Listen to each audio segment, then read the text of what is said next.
करायचं काय? आशी नगरपालिकेचं करायचं काय? आशी नगरपालिकेचं करायचं काय? निषेध असो.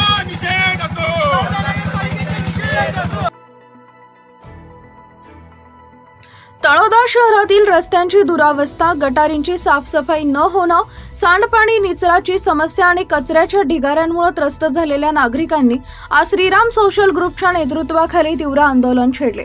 प्रशासनानं वारंवार निवेदन दिल्यानंतरही दुर्लक्ष केल्यानं संतप्त नागरिकांनी सकाळी मरीमाता परिसरातील गटारीत उतरून निषेध व्यक्त केला.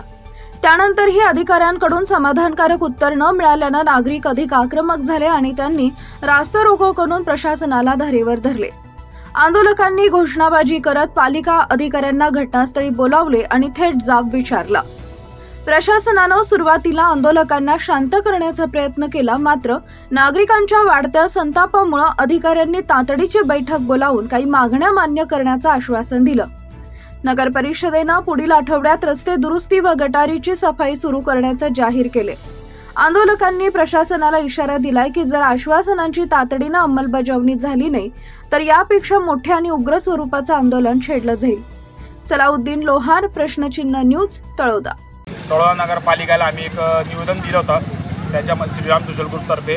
त्याच्यामध्ये आम्ही 9 मागण्याला मागले होते की 9 मागण्या आमचे मागण्या पूर्ण करावे, तळोदाचे मूलभूत प्रश्न.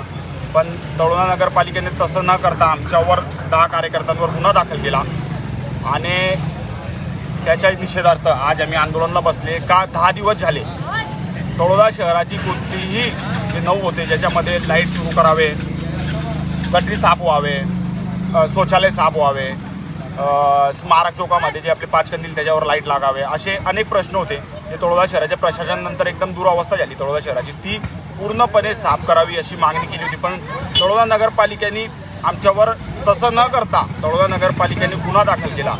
तर आम्ही त्या संदर्भात आज आंदोलन करत होतो गटरीमध्ये बसून तळोदा नगरपालिकेच्या निषेधार्थ.